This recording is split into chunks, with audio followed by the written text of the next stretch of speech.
OPR. OPR.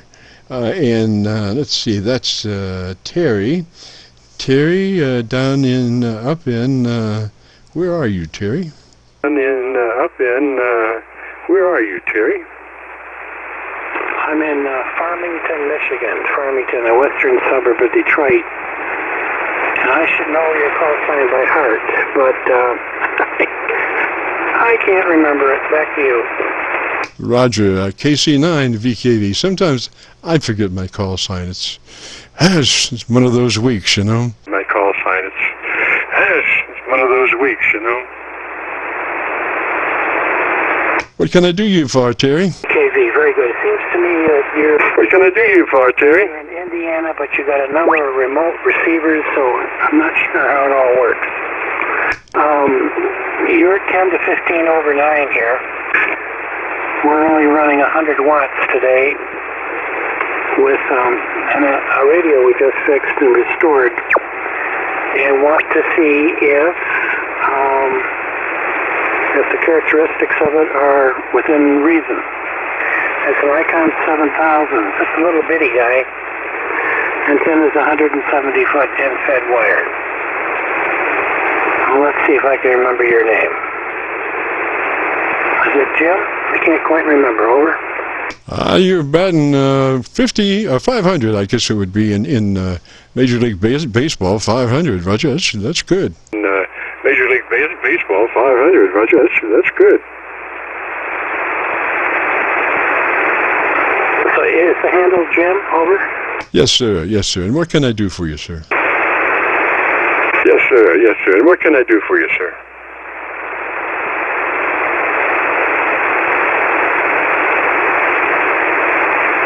Your audio's sounding good.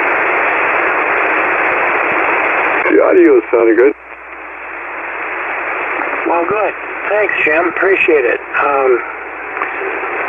I know, I don't know if you can tell me, give me a signal report. I could put an amplifier on, but I don't think I'm going to need it. But you're in Indiana, right, Jim? Over. Yes, sir. Yes, sir. Now, see, but that's the fallacy of the thing. You should always, I think, well, you know, there's a lot of different fallacies about how to run stations. I always appreciate it when somebody comes in that just blows my antenna apart, you know, with about 500, 800 watts. Oh, it's just such a pleasure to deal with that kind of radio traffic, you know. That kind of radio traffic, you know. I know. Well, the other day I was talking to actually a couple times talked to a gentleman in deep into Ontario, and he was only running 10 watts, and he was a Q5 copy. So, go figure, right, Jim? Over. Yes, sir. Well, you know, when Mother Nature wants you to talk, she'll tap you on the shoulder and say, talk, you know, and you'll be around the world in half a second, Roger. Say, talk, you know, and you'll be around the world in half a second, Roger. Oh, indeed. And a lot of times, when you don't have a lot of traffic, it doesn't take much power. Very good. But you say the radio sounds okay on this end, Jim, the little 7,000, over? I tell you what, Terry, I couldn't even tell that you had changed your radio. Are you using the same microphone that you ran on your other radio? Using the same microphone that you ran on your other radio? Yep, I have one of the 4 SM8 Icon mics, and I use them on all my radios because they got 2 outputs and makes it very convenient. Over. Yes, sir. Well, I couldn't even tell that you were on a different radio. The audio was, you know, just that good. It just, you know, there was no difference, Roger. You know, just that good. It just, you know, there was no difference, Roger. Okay, all right. Well, I guess that's possible. That's possible. Well, is the audio too high, too low, medium, or what's your opinion? Over. Oh, just always, Terry. The balance is great. Yeah, that's super nice. You're running 3 dB dynamic range, which is, 30 to 35% average peak modulation. So ballistically, your audio's perfect, and then that audio curve is beautiful also. So get the Gorilla Tape out and taper down. Get the Gorilla Tape out and taper down. Okay, thanks. That's what I needed to hear. Another report from Jim, which I appreciate.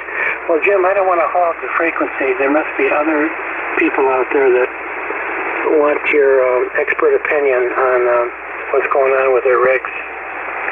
So I'll hang back here and see if you want to tie the ribbons on it. KC9VKV, WA8OPR. Roger, Terry. And let's see, let me get that first. A8 OPR. How many radios are you running up there, Terry? OPR. How many radios are you running up there, Terry? Oh, I'm kind of embarrassed to say. Too many. I've been at this 63 years. I collect things and don't sell them. Well, let's see. We'll go through the list real quick. Kenwood, TS930, 940, 870. TS450 and 440. And then on the ICOM side, the 7000, the 7300, and the 706 Mark II-G. You think you got enough? Yeah, you've made quite a bit of penetration into both radio manufacturers' stockpiles, Roger. Both radio manufacturers' stockpiles, Roger. Yeah, but Jim, I did an inventory the other day, a very conservative one. If I had to sell everything, on the market, I'd be lucky if I got $6,000 over. Yeah, I'm not sure about that, but hopefully it's not about money, and you got it, and the idea is use it, and that's what makes it all worthwhile, is to be able to reach up on a shelf and grab a radio and hook it up and talk on it just because you like the way it sounds, talk on it just because you like the way it sounds, Oh yeah, that's exactly what I do. Don't chase DX, just a moderate QSO, and that's it. Like I said, I've been at it 63 years, and yet to go after any award. I don't even have worked all states, so that's just my own personality. But do like antennas, though, wire antennas.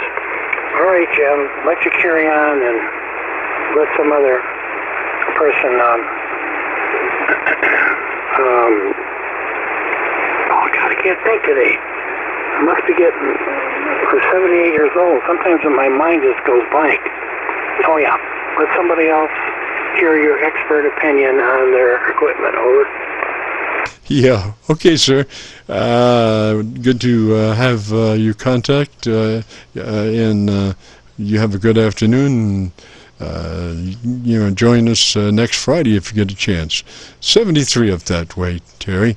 This is the Friday afternoon Qso-Vlog net, and if you have a radio you want to check out, give me a shout.